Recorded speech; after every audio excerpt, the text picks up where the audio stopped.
एक आदमी हमसे बोला साईं बाबा का मंदिर बनाया हूं राम कथा कराने का। बक क्यों जाएंगे हम साईं बाबा के मंदिर में राम कथा करने? क्यों जाएंगे?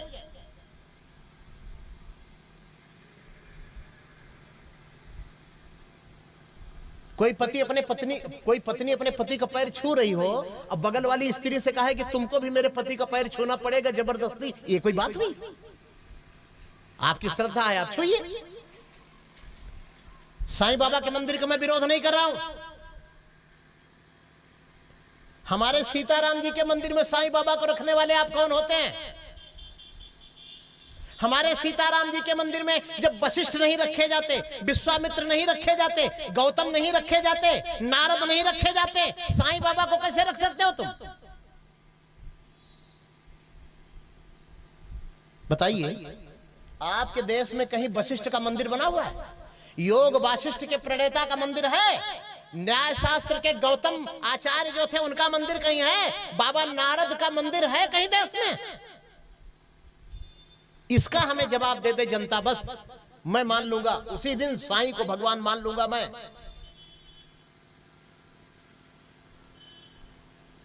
सावधान हो जाइए भैया, राम कृष्ण दुर्गा काली का सम्मान करना सीखिए।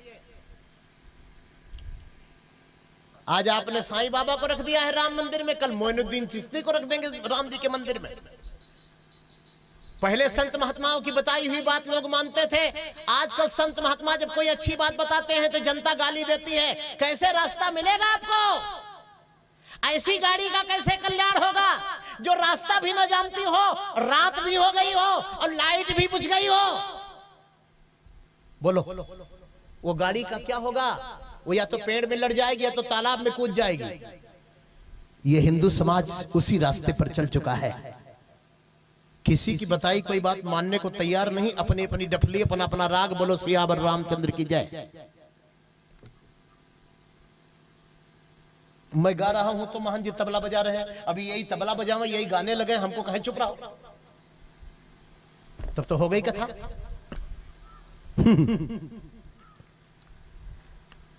ए संत महात्माओं, शंकर जी के अपमान पर तुम लोग चुप हो। आजकल कवि सम्मेलन बहुत होते हैं फूहरों वाले। अब व्यंग के जो कवि आते हैं, कोई कोई बहुत धर्मद्रोही वामपंथी टाइप के, ये जनता दांत निपोर के बहुत हंसती है। अरे एक कवि है वो करके संपत सरल कोई, वो कह रहा है कि एक लड़का बोला कि मैं बेरोजगार हूं, तो हमने कहा संत बन जाओ, तो वो बोला संत बनने के लिए मूर्ख होना भी जरूरी है, अज्ञानी होना भी जरूरी है। और वहीं कुछ लोग बैठे बड़े जोर से दांत निकाल के हंस रहे हैं। आपके धर्म को कोई सरेआम गाली दे रहा है, मैं जगाना चाह रहा हूं सबको, अब आपके हंसी कैसे आ रही है? मैंने देश के जितने भी हिंदू समाज के लोग हैं, एक वो बड़ा पद्मश्री पाया हुआ सुनील जोगी कोई कवि है व्यंग का, ऐसे लोगों को देश में पद्मश्री मिल जा रहा है। कितना बड़ा दुर्भाग्य है भारत का। वो क्या कह रहा था पता है? बंबई की गली में मैं जब जा रहा था तो दो पंडित आपस में, आजकल कविता में दो ही चीज रह गई, पंडित ब्राह्मण, धर्म मंदिर संत, बस। इनकी जितनी बेइज्जती जो कर ले वो उतना बड़ा व्यंग का कवि है, उसको पद्मश्री बहुत जल्दी मिल जाएगी। बोलो जय श्री हरि। वो सुनील जोगी क्या कह रहा था? दो पंडित रास्ते में लड़ते हुए जा रहे थे कि तुमने मेरे चिकन में प्याज क्यों मिला दिया। बताइए, इनको पद्मश्री इस देश में मिलता है। आप लोग हम जब तक सोए रहेंगे, हम आप अपने धर्म का उपहास करते रहेंगे, तो प्रेमियों ऐसे कभी ही पैदा होंगे इस देश में। सूर, कबीर, तुलसी, मीरा, रहीम, रसखान, इनकी तो विदाई हम ही आप करने में लगे हुए हैं। भागो जल्दी, छोड़ो देश। सती माता ने महात्माओं को भी डांटा है। यहाँ बैठे हुए रबड़ी पूड़ी खा रहे हो, शंकर जी का अपमान हो रहा है। आइए। अरे रामा सुनहु सभा सभासद सकल मुनिंदा ओ रामा सिया रमा। राम सुनहु सभासद सकल मुनींदा रामा सिया रमा। रामा कही सुनी जिन शंकर निंदा रामा सिया रमा। राम कही सुनी जिन शंकर निंदा रामा सिया रमा। सो फल तुरत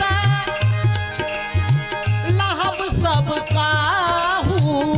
सो फल तुरत लहब सब काहू। रामा भली भांति पछताब पिताहू। रामा सिया रमा। रामा भांति पछताब पिताहू। बहुत अच्छे। सिया रमा।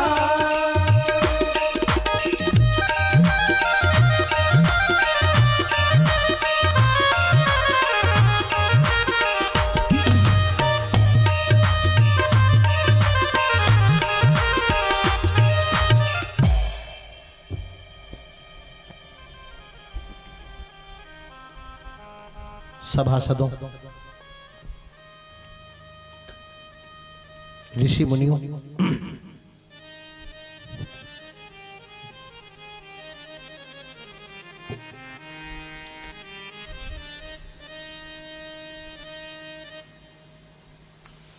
सब लोग बहुत पछताओगे, तुमने शंकर की निंदा सुनी है।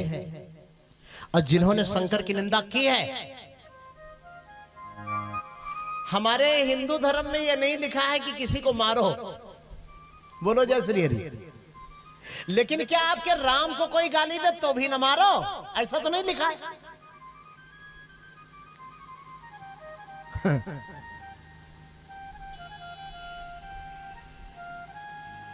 संत शंभु श्रीपति अपवादा, संत की निंदा।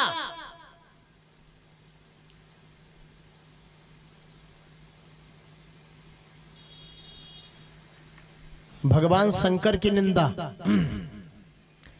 भगवान विष्णु की निंदा, राम की निंदा करने वाला यदि आपके सामने हो तो काटिए तास जीभ जो बसाई, श्रवण मूंद नत चलिए पर आई। उसको ऐसा जवाब दो कि उसकी जबान बंद हो जाए, यही जीभ काटना है।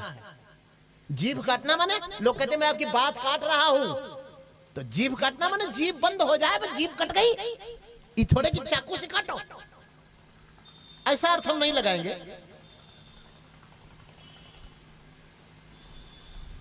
अब अगर आपके पास इतनी बुद्धि ना हो तो आप कान बंद करके वहां से चले जाओ।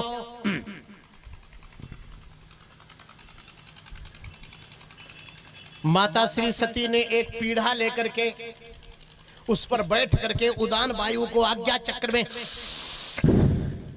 योग में बड़ी ताकत है।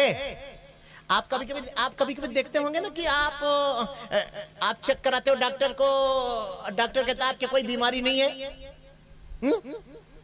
आपका शरीर ढीला ढीला रहता है, आपका कोई काम करने में मन नहीं लगता, आपकी चुस्ती फुर्ती नहीं रहती, कोई योजना बनाने में आपका दिमाग काम नहीं करता, तो खून आपका जो है ना आपके दिमाग पे कम जा रहा है। पक्का प्रमाण, आपका जो ब्लड सर्कुलेशन है वो आपके माइंड में चढ़ नहीं रहा है। इसका मतलब आप ऐसा करें,